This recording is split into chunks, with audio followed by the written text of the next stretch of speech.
La noticia entrevista a personalidades. Pues yo digo que este es un Frankenstein construido de una parte de cada uno de esos terribles saqueadores que hemos tenido, pero que este Frankenstein viene recargado, va a hacer que aquellas personas que tú has nombrado, yo veo que este cuate va a dejar a aquellos de calle, en todos los órdenes, pero además hay otro, el nivel intelectual de este tipo es brutalmente inferior,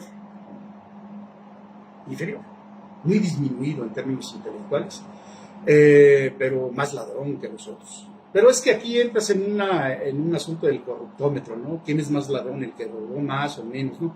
No, yo creo que lo vamos a recordar como un tipo que ha sido un ladrón, un pésimo gobernante, un mentiroso, ¿no? Un tipo que ha traicionado, ¿no? Porque él es hechura de Horacio, él es hechura del PRI de Horacio, de Carreras, de Leopoldino, ¿no? Y los utilizó mientras pudo y se utilizaron. Y ahora se ha montado y ha encontrado recovecos en la 4T y ahí está. Pero yo siento que está pendiente de un hilo.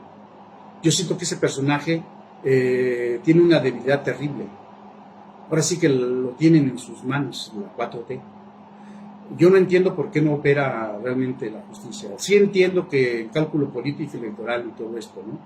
Pero yo siento que la 4T pierde mucho más teniendo ese tipo de aliados a aplicar la ley, ¿no? Sin venganzas, sino como es.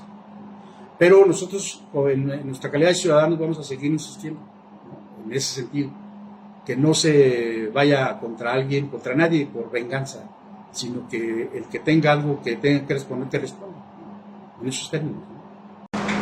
¿Cuál es la demanda actualmente de agua para la ciudad de San Luis Potosí? Si la zona, abarcamos la zona metropolitana, porque estamos, el Interapas está funcionando para la ciudad, para Soledad y para San Pedro. Bueno, vamos a agarrar la zona metropolitana. La población es 1.250.000 habitantes. La media nacional que se acepta, ese es el dato que nosotros sacamos para nuestro cálculo, nuestra proyección, es de 250 litros por persona por día. Eso es el consumo que se da en la media nacional. Si estos números los multiplicas por la cantidad de habitantes que hay, entonces te están diciendo esos datos que vamos a necesitar 117 millones de metros cúbicos al año para satisfacer la demanda humana, ¿no? Pero además tenemos una demanda de la industria instalada en San Luis Potosí. También tenemos la demanda del campo. Entre la demanda de la industria y del campo, que son un promedio de 15 millones de metros cúbicos, un tanto menor lo de 10 millones aproximadamente el campo, estás hablando de un universo del sector humano, el sector privado y el campo, de 150 millones de metros cúbicos al año. Eso es lo que estamos consumiendo. Entonces, si estos datos ya los tenemos claros, ¿qué es lo que tenemos de las llamadas aguas superficiales? 30 millones de metros cúbicos. ¿Y los 120 millones restantes de dónde salen? Bueno, salen del acuífero profundo. 120 millones de metros cúbicos. Bueno, entonces, ahí tenemos ese dato interesante. ¿Qué sucede? Son datos oficiales. Si el 50% del agua se fuga, de la que se inyecta a la red, estás hablando tú que estás inyectando 120 millones de metros cúbicos, se está fugando 60 millones de metros cúbicos. Ojo con este dato, es importantísimo. Esa cantidad de agua es 2 veces la capacidad de la infraestructura creada durante toda nuestra historia como ciudad, que nomás te logra captar 30 millones de metros cúbicos de las aguas de lluvia, las aguas superficiales. Se fugan 60 millones, el doble, y se pierden esas aguas, porque esas aguas, al fugarse, se van y se mezclan con todas las aguas que están en el llamado acuífero superior. Y ese acuífero superior está brutalmente contaminado de metales pesados y de toda la porquería que la ciudad ha arrojado durante siglos. Entonces, esa agua relativamente que sale más o menos, porque tampoco el agua del acuífero profundo ya es agua pura que tú puedas tomar de la llave, ya no lo puedes hacer porque ya trae elementos químicos que sí te pueden dañar a la salud, como exceso de flor y entre otras cosas, que ya también aparecen ciertos metales pesados en el acuífero profundo, pero no comparado para nada con lo que hay en el acuífero superior. Entonces se contaminan 60 millones de metros cúbicos cada año. Cada año. La presa del Realito te trae 15 millones. Además, para que dimensiones lo irracional y la demagogia de estos personajes que están ejerciendo el poder. Entonces estamos desbaratando con los puros datos, con la pura analogía, la pura lógica, estás tú desbaratando todo ese discurso demagógico que tienen de manera ensordecedora hacia la ciudad de San Luis Potosí. ¿Por qué no se invierte en la rehabilitación de la red de agua potable? ¿Cuánto puedes invertir? ¿1,000 millones? ¿1,500 millones? Lo que sea. Pero es infinitamente más barato que lo que invirtieron para la chafa presa del Realito. Y son 60 millones de metros cúbicos que se están tirando y que son suficientes para dar de agua potable a 600,000 habitantes de la zona metropolitana. De esos datos duros estamos hablando. Ahora, en marzo de este año empezó una campaña infame,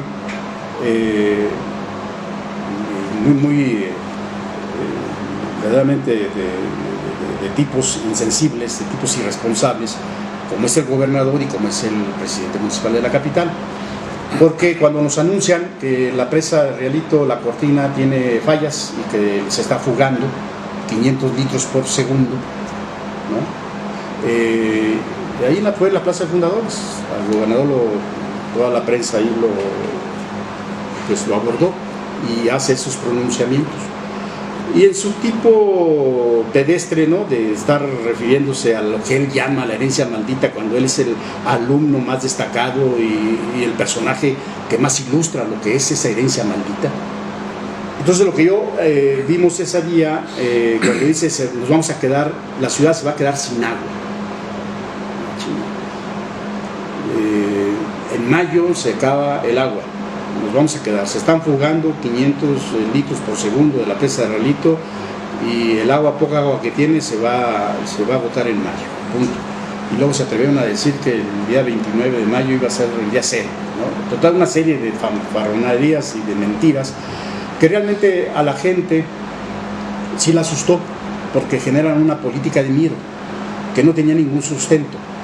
Y una semana o 15 días después de ese anuncio catastrófico que no tiene ningún sustento, hacen una faramalla y se llevan a todos los medios a las entrañas de la presa y exhiben cómo el agua que se está jugando pues se ve aparatoso y vuelve a la cargada de manera pendenciera como peleador de cantina, ¿no?, aventándose contra todos sus antecesores. Puras tonterías, simplemente todos los complejos que trae encima, los exabruptos, pero no decía nada sustancial. Y seguía remachando que nos vamos a quedar sin agua. Bueno, nosotros planteamos desde un principio que esa era una serie de falacias. Y luego el alcalde potosino, que debería de ser, en términos de ley y en términos éticos y políticos, debería de ser el que estuviera encabezando esta crisis hídrica y estaría saliendo no solamente a dar la cara, sino a decir qué carajos debemos hacer para resolver este problema del agua. No, salió simplemente, como lo ha mostrado hasta el día de hoy, un tipo sumiso, un tipo verdaderamente sin carácter, ¿no?, sin dignidad, plegándose a las mentiras y a las fanfarronerías de quien está como gobernador. Entonces fue lamentable, es lamentable ver a alguien como presidente municipal con esa actitud de sumisión, ¿no? Pero entonces el problema para ellos es que nos vamos a quedar sin agua por la presa del Realito. Bueno, hay que demostrarlo, ya lo he hecho, vamos a demostrarle una vez más cómo es posible que estos señores que están metiendo una política de psicosis en la población, en el 1.250.000, que nos vamos a quedar sin agua. ¿Qué significa el agua para la presa del Realito, para la zona metropolitana, para los habitantes? Bueno, en términos teóricos, la presa del Realito debería estar suministrándonos 475 litros por segundo. Esto es 15 millones de metros cúbicos al año. Si esa cantidad la hubieran cumplido desde que el Realito está funcionando, estaríamos hablando entonces que estaría dando agua a un promedio de 112.000, 120.000 habitantes, si estuviera llegando esa agua.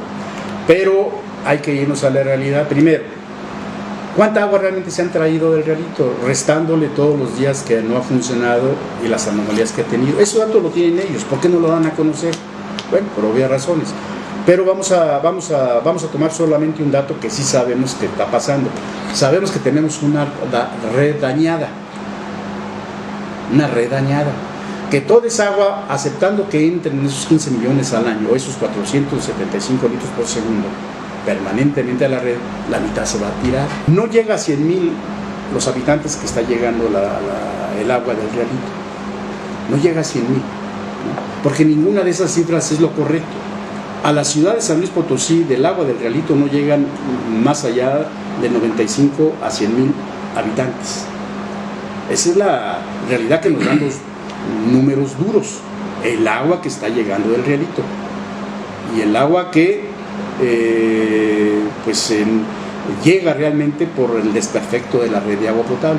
Esa fue una de las principales objeciones que nosotros, cuando echaron a andar la presa del Realito, decíamos: oigan, no sean güeyes, ¿por qué mejor no arreglan primero la red y luego hacen la presa? Porque van a traer agua y van a meterla a la tubería que está bien chafa y se va a tirar toda esa agua, y aparte es carísima. Esa fue una de los argumentos que dimos. Pero insistíamos que no iba a resolver el problema, como no lo resolvió. Entonces, de ahí se agarra también el presidente municipal y hace una cruzada por demás lamentable, penosa, prepotente. Más o menos parece que están echando competencias en ese nivel de pedestres el gobernador y el presidente municipal, porque este señor, el presidente municipal, de repente toma la iniciativa, trae a un personaje que nos vino a echar puro rollo y nomás apoyarlo, en donde apoyaba su plan emergente, que también es una vacilada, pero dice el agua se acaba, y empieza a generar una campaña brutal, ¿no?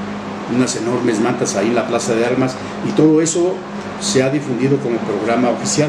El agua se acaba y hay que empezar a hacer un proyecto en donde el agua se tiene que estar no desperdiciando. Cierra la llave cuando te estás lavando los dientes, báñate en 3 minutos, ¿no?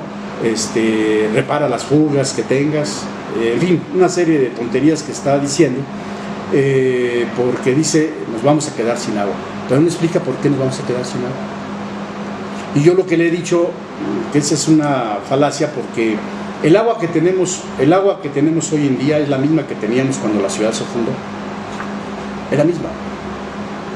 El problema es primero, que tenemos un acuífero superior que tiene una capacidad de almacenamiento de agua medible de 1.500 millones de metros cúbicos. Y esa agua está totalmente contaminada, nadie la usa.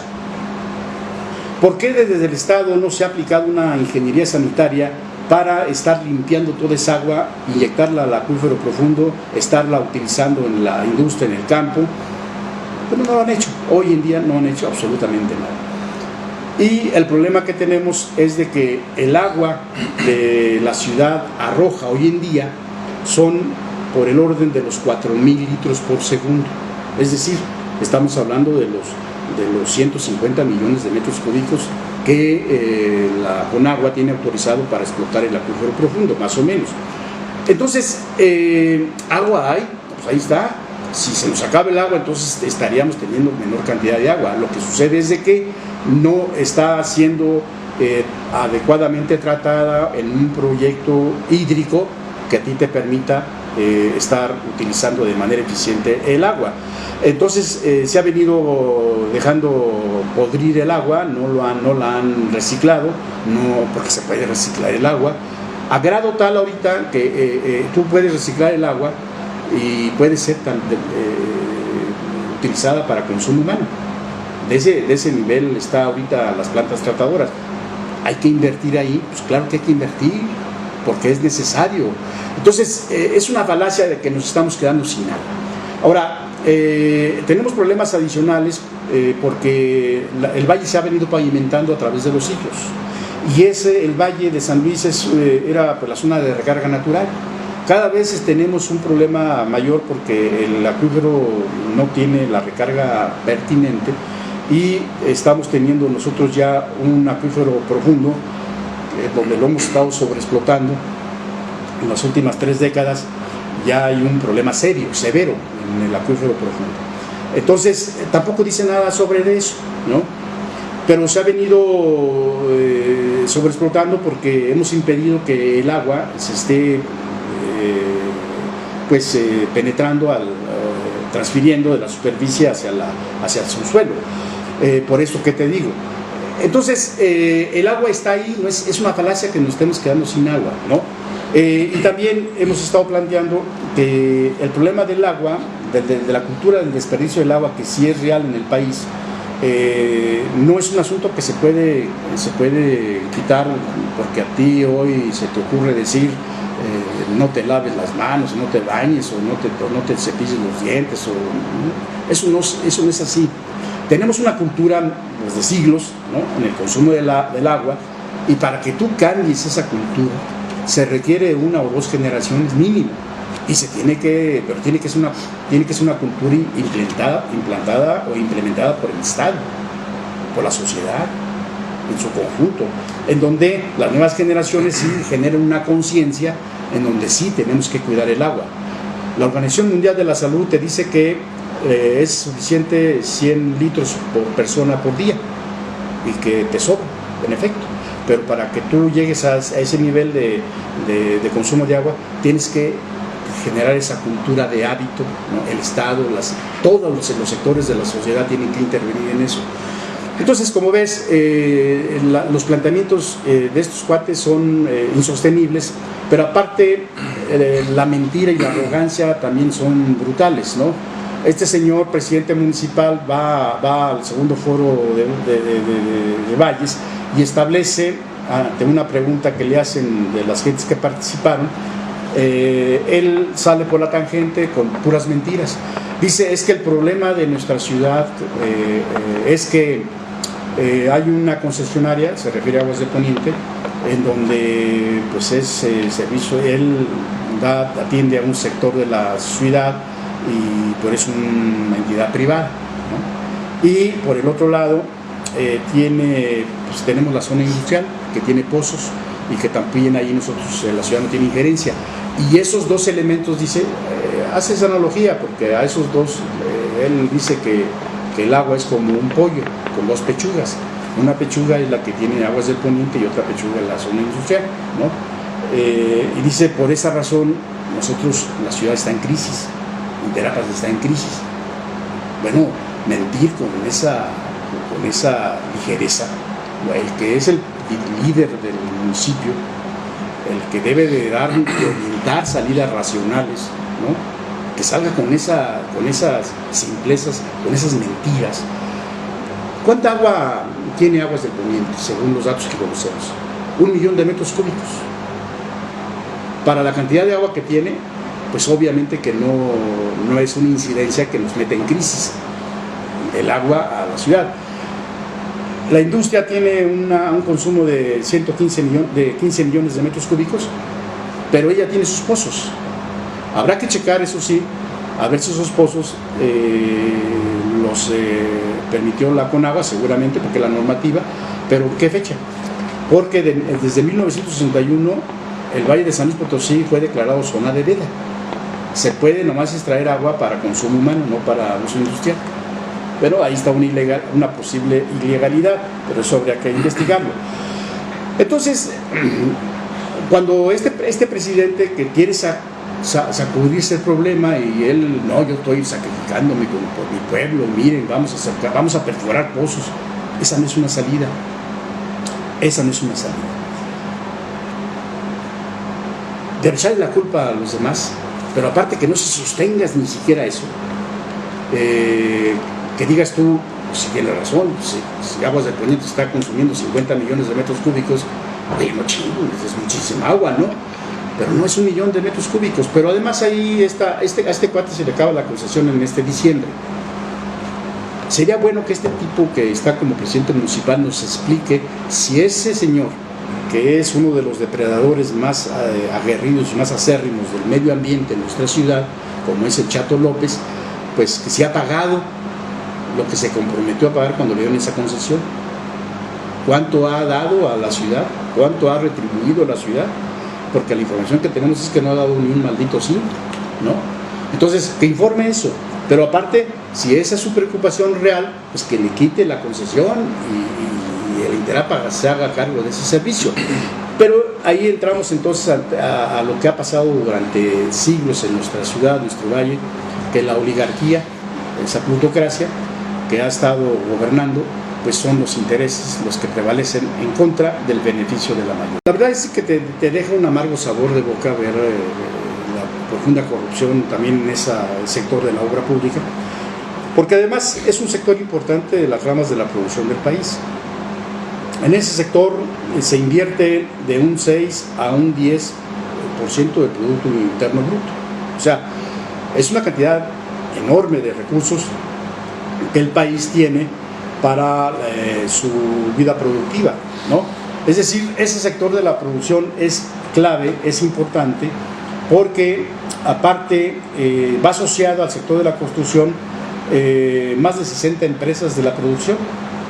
De esta manera, cuando tú inviertes en ese rubro de la economía nacional, pues reactivas la economía del país de manera muy, muy fuerte, ¿no?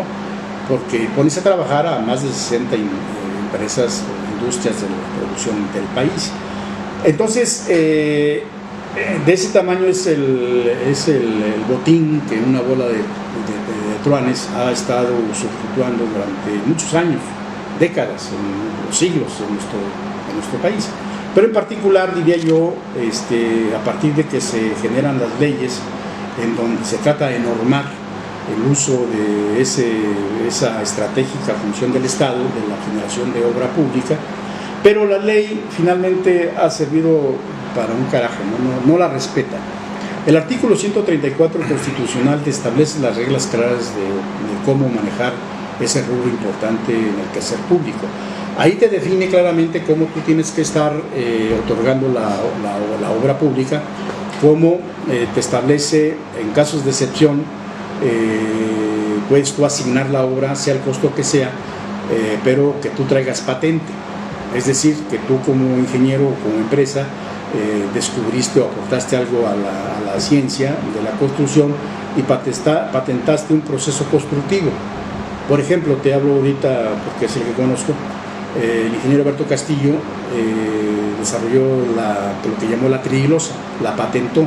Entonces, la ley a él le otorga, no nomás en México, a nivel mundial es este reconocimiento, le otorga que a él le pueden asignar obras por la cantidad que sea, ¿no? Puede hacer un edificio, de los edificios los que sean, con su patente y le asignan la obra, no hay necesidad de concurso. Pero es una de las acepciones que te maneja el término de la asignación de obra. Lo otro es cuando haya un asunto de carácter de emergencia nacional o de desastre, de peligro. Y por el monto, que son relativamente pequeños. Una asignación, por ejemplo, en San Luis Potosí, posiblemente anda entre 1 millón o 1,5 millones.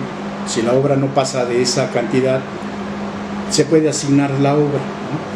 Pero ya si es de 1,5 millones a 3 millones, por ejemplo, ya se hace en la modalidad de concurso por invitación restringida, cuando menos a 3. Y si ya rebasa el monto de la obra 3 millones hacia adelante, entonces sí ya te obliga la ley a que tú hagas una convocatoria. Entonces, eso dice la ley. Ya nomás es adecuar los montos que se hayan aprobado, pero eso dice la ley.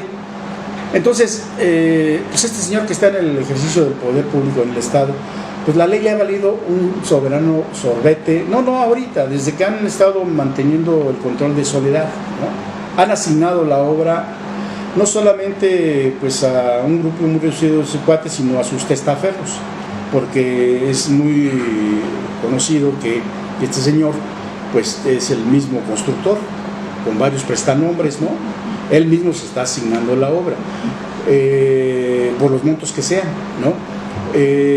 Hay amigos constructores que me han venido, me platican, dicen, oye, fíjate que entré a un concurso con este gobierno, ¿no? Con el actual. Entré a un concurso y pues dentro del concurso te dicen la visita de la obra, estás en la etapa del concurso. La visita de la obra es para que tú vayas y veas cómo está el espacio en donde vas a hacer los trabajos y qué cosas, qué obstáculos tienes para que tú los consideres a la hora de hacer tu presupuesto. Bueno, dice, bueno, pues fuimos al dicho lugar de la obra, acá. Cuando llegamos, resulta que ya estaban haciendo la obra acá. Y los que la estaban haciendo eran los mismos, unos cabrones que estaban ahí concursando, ¿no? Puta, no manches, en serio, sí. ¿Y qué hiciste? Pues qué putas, más pujé, ¿no? Ya no seguí yo en esa faramaya. Bueno, así lo hizo con la Arena del Potosí, lo que ha trascendido, ¿no? Todo el concurso que según eso estaba ahí, andaban en chinga haciendo la subestructura, ¿no? Pues es una vacilada, es una burla a la ley, es una burla a la sociedad. Y obviamente esos, no sé cómo se llaman, cómo le nombraron, los empresarios del Potosí, que están ahí organizados en el entorno, ¿no? De aduladores, pero son aduladores hipócritas, hombre. Ahorita están con este que lo odian o lo rechazan en privado, pero están ahí porque está ejerciendo el poder y porque eso les reditúa a ellos seguir con sus privilegios. Por eso te digo, la sociedad de hipócritas que esa oligarquía representa es lo que son corresponsables de todo el daño que tenemos en nuestra ciudad. Entonces, en la obra pública no solamente no ha cambiado nada, se ha profundizado la corrupción en la obra pública, ¿no? Nosotros decimos que no puede haber un solo contratista que no tenga trabajo mientras otros tengan 2 o 3 obras al mismo tiempo. El Estado sí puede hacerlo porque aquí lo que hay que apoyar con mucha fuerza, el Estado está obligado en términos éticos, políticos, está obligado a apoyar a los pequeños y medianos empresarios, a los micros empresarios, está obligado a fortalecer esas estructuras con mucho esfuerzo se han creado para que tengan capacidad de desarrollarse y aporten más a la producción, a la generación de empleos, que por otro lado es la que más mano de obra ocupa, la micro y pequeña empresa a nivel nacional. Entonces, cuando hay un gobierno que dice, a ver, vamos a aplicar tenemos un recurso X para obra pública, vamos a ver cuál es nuestro padrón de contratistas, tenemos 200 contratistas registrados, hay que garantizar que ninguno se quede sin trabajo. Lo puede hacer. Bueno, lo están haciendo, pero nomás con un séquito de su grupito, ¿no? Violando toda la ley, porque están contando con toda la impunidad, ¿no? Que el Estado tiene que tener claro los costos de la obra pública, porque ahí está el problema de fondo. ¿En dónde está el gran negocio? En los costos unitarios. ¿De dónde salen los moches? Pues de ahí, ¿no? ¿De cuánto es tu ambición? Pues del 30, pues ahí va, súbele el 30, ¿no? Sacas el costo del mercado y de ahí la ambición que tú, funcionario corrupto, pues yo me quiero llevar el 10, pues súbele. La cosa es que tú me hagas la obra, que salgas. Y si te salen 100 pesos, yo te estoy pidiendo el 10, va a salir en 110, el diezmo. Ese diezmo ya está en el museo, ya eso, y olvídate, ¿no? Entonces, ya lo que estamos viendo ahorita, si esa obra sale en 100 pesos, este gobernador pues está cobrando 400 o 500 pesos, ¿no? Entonces, la ambición es desmedida, es desproporcional. Una auditoría lo hace pedazos, yo no entiendo por qué no ha sucedido eso, porque ya hay un mundo de demandas en ese sentido. La propia unidad de inteligencia financiera lo tiene demandado. 740 millones de pesos es lo que le está diciendo que lavó dinero del municipio de Soledad de Graciano Sánchez y los 3 años que estuvo el padre aquí en la capital, de 2015 a 2018, ¿no? Entonces, sí, el problema de la corrupción en la obra pública, el problema también hay manera de meterse a controlarlo.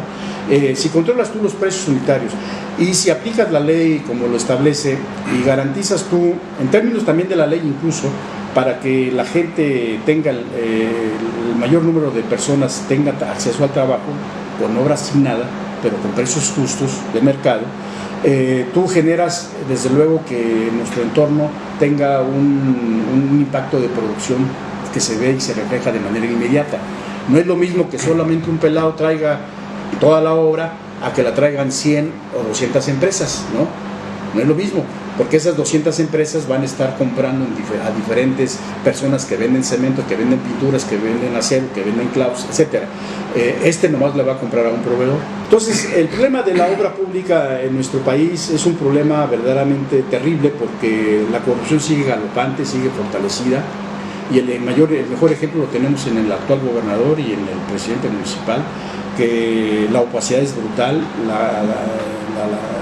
la corrupción se desborda, esa mentada de madre que está haciendo con los puentes atirantados, ¿no?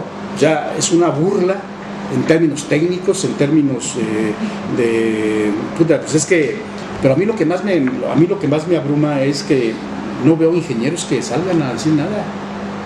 Bueno, ya el colegio de ingenieros lo entiendo, pues están dentro de las corruptelas, ¿no? Y el mismo de arquitectos, pero no hay, por temor, muchas veces lo hacen. Y porque otras también les vale madre, por eso estamos así, ¿no? Entonces, cuando te dicen este tipo, ya que puentes atirantados, es una mentada de madre en términos técnicos y en términos económicos, en términos de corrupción, es una ofensa al patrimonio de los potosinos. Está metiendo esos armatotes, esas celdas, son rejas. Yo no sé si este señor se quedó, pero nosotros qué culpa tenemos que lo hayan metido preso, ¿no? Y que haya visto las rejas ahí, ¿no? ¿Qué culpa tenemos nosotros? ¿Por qué nos está encarcelando por todo el estado? Estás viendo que están metiendo esas horribles rejas. Miles de toneladas que sirven para un carajo. No sirven para nada. Esas porquerías que están metiendo, aparte de que son horribles, ¿no? Puentes atirantados no sirven para un carajo. No tienen un solo trabajo estructural, más que no se caigan por el viento, ¿no? Pero no sirven para un carajo. No le están dando. Los puentes son puentecitos que no tienen ninguna relevancia técnica, ¿no? Desde el punto de vista estructural. Son puentecitos de 30 metros de claro, hombre. Y los puentes atirantados son para cubrir claros de 300 a 500 a 600 metros, ¿no? Y se justifican donde realmente haya ese espacio orográfico en donde pues no puedes tú meter esos puentecitos pequeños, ¿no? Tienes que meter un puente atirantado o un puente colgante, donde vas tú a pasar un río, donde tienes una cañada enorme, ¿no? Es decir, los puentes atirantados sí son económicos en esos términos, porque no hay otra solución. La otra solución que puedas meter es carísima, ¿no? Entonces, pero aquí, en el Valle de San Luis, no se justifica en ningún lado del Valle de San Luis menos hacer esas porquerías que este señor dice que son puentes atirantados. Ese yo creo que es un símbolo de la capacidad intelectual de este tipo, es un símbolo de un personaje que sí trae problemas mentales, ¿no? Porque no le veo ningún sentido a ese asunto, no le veo, si lees un sello de su gobierno, tampoco le veo sentido, ¿no? Al pueblo potosino, porque es el dinero del pueblo potosino, le está costando muchísimo dinero tirado a la basura literalmente, y está construyendo adefesios, ¿no? Adefesios que se ven horribles, hombre, en los parques Tangamanga, no sé quién le dijo que se ven bonitos, pero no tienen ningún servicio estructural. Como puente atirantado, te digo, es una vacilada, es una mentada de madre. Y lo que más lamento yo es que no haya ingenieros que levanten la voz y decirle, ni la Secretaría de Comunicaciones y Transportes, ¿no? Quizás por intereses políticos, pero yo digo que hay límites, ¿no? Hay límites, no se puede estar burlando de la ciencia, de la técnica, de la ética, ¿no?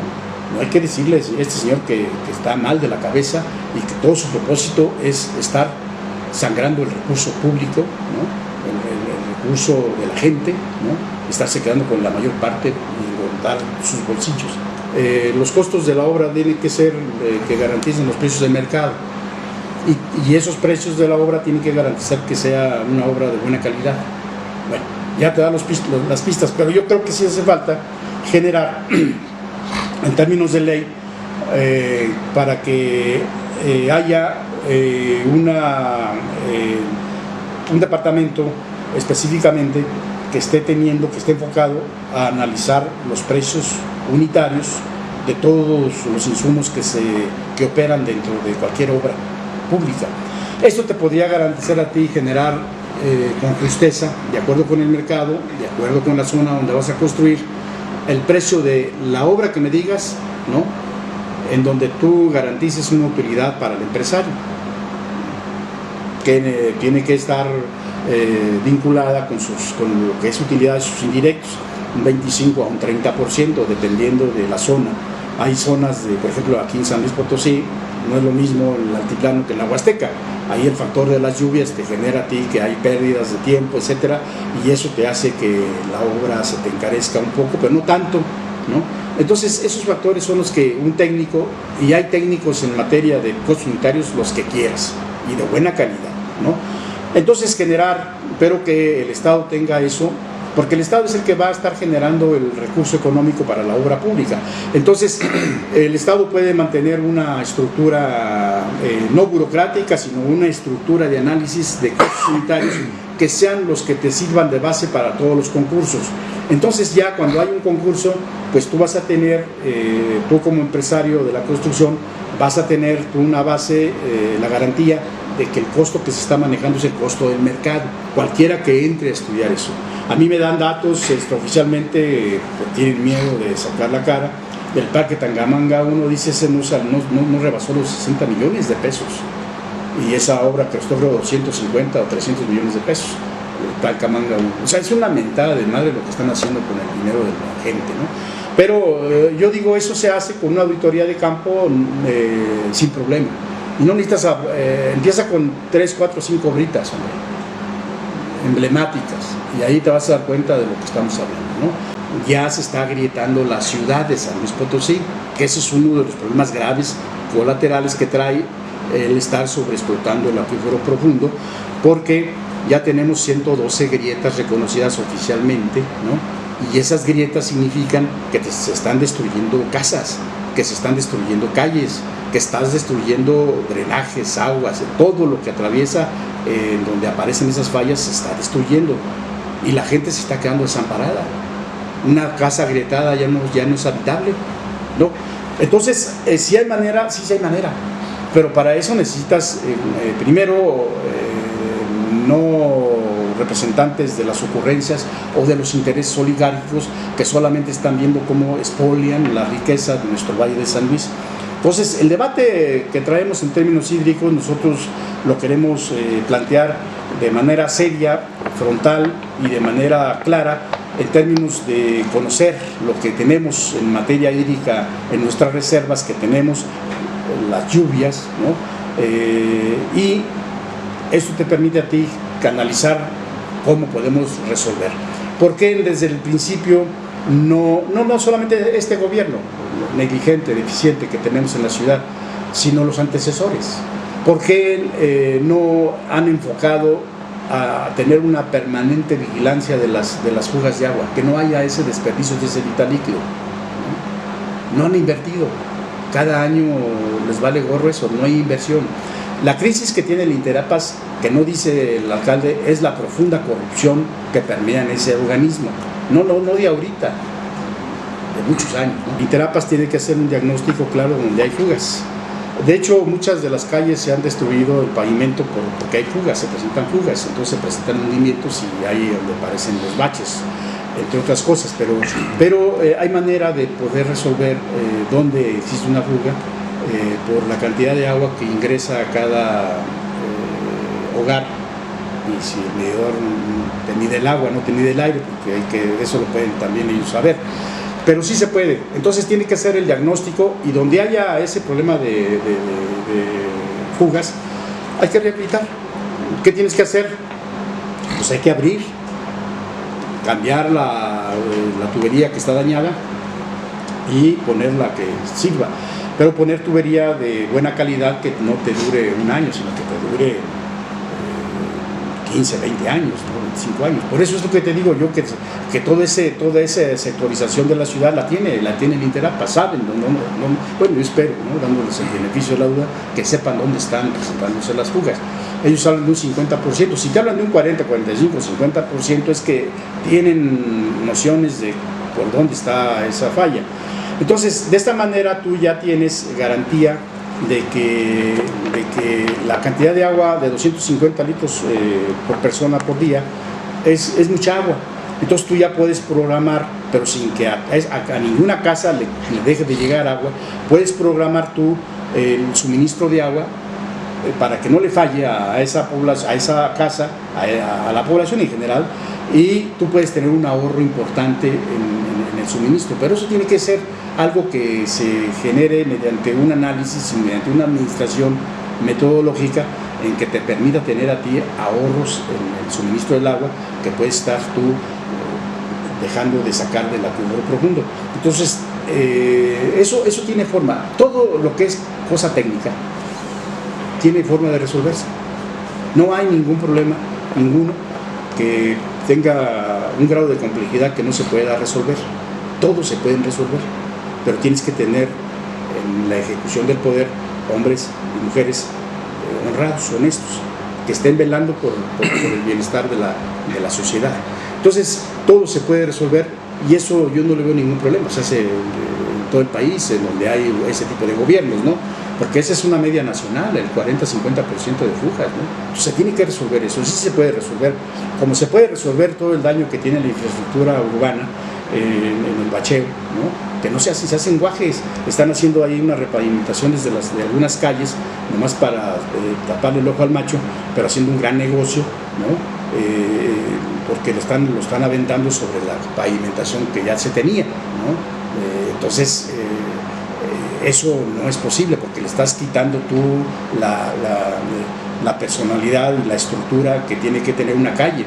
La caja que se le deja no se le deja nomás porque sí, sino se le deja como canales de canalización cuando vienen aguas.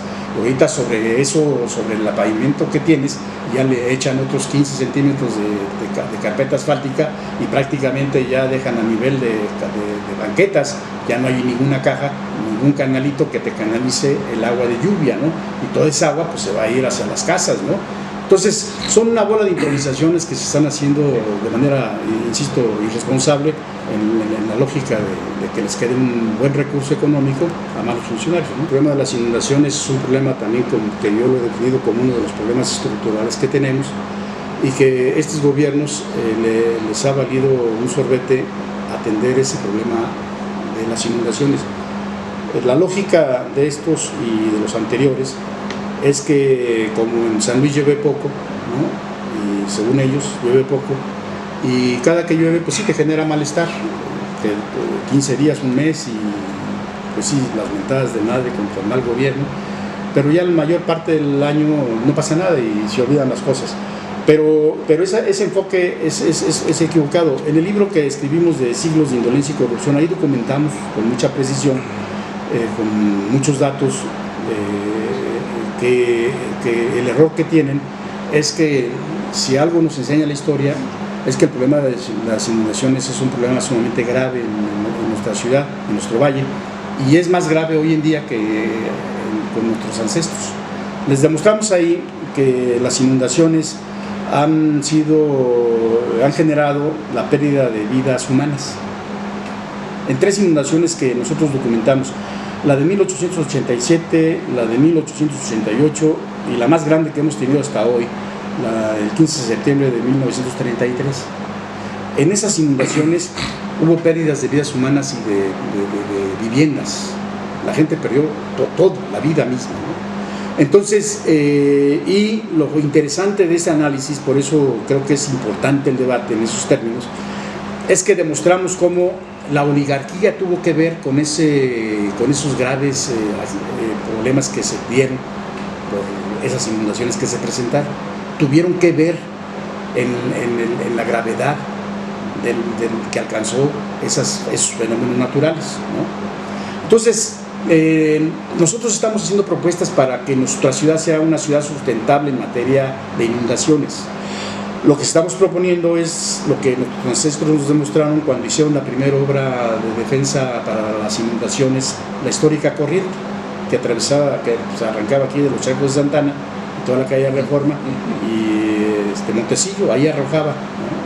Bueno, lo que nosotros estamos diciendo, vamos a crear una corriente a cielo abierto en las partes altas del Valle de San Luis y en las partes bajas de la sierra, para que toda el agua que viene de la sierra sea trasladada, sea canalizada al dren del río Santiago, y como el río Españita, que ya está muy dañado por esa torpeza humana, que ese canal rodee la zona industrial y se vaya a las partes bajas, a donde siempre ha llegado las aguas de lluvia.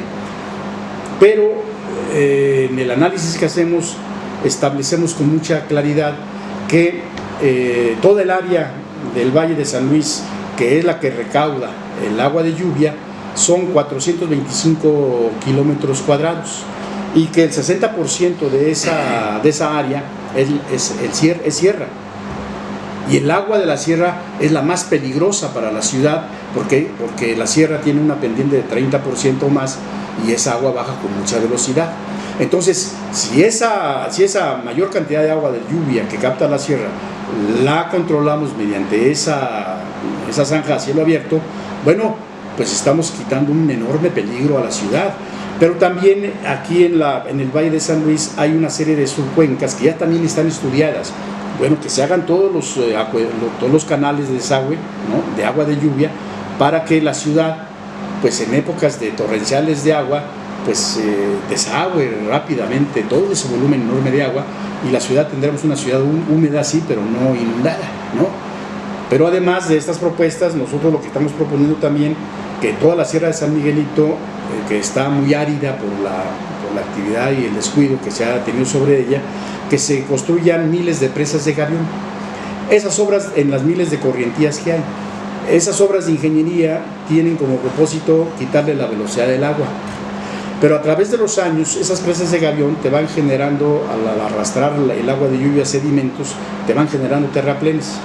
Esos terraplenes tú los puedes aprovechar y puedes sembrar árboles, y estás generando una fortaleza, tierra armada, para que tu sierra se esté, ¿no?, rehabilitando en términos de que tú tengas una reforestación exitosa. Lo que estamos ahorita padeciendo, esas son las propuestas. Entonces digo, no es un análisis en donde ponemos los puntos sobre las IES, o la investigación te arroja que fulano, sultano, mangano y perengano son los responsables de la oligarquía, como lo fueron y Piña, como lo fue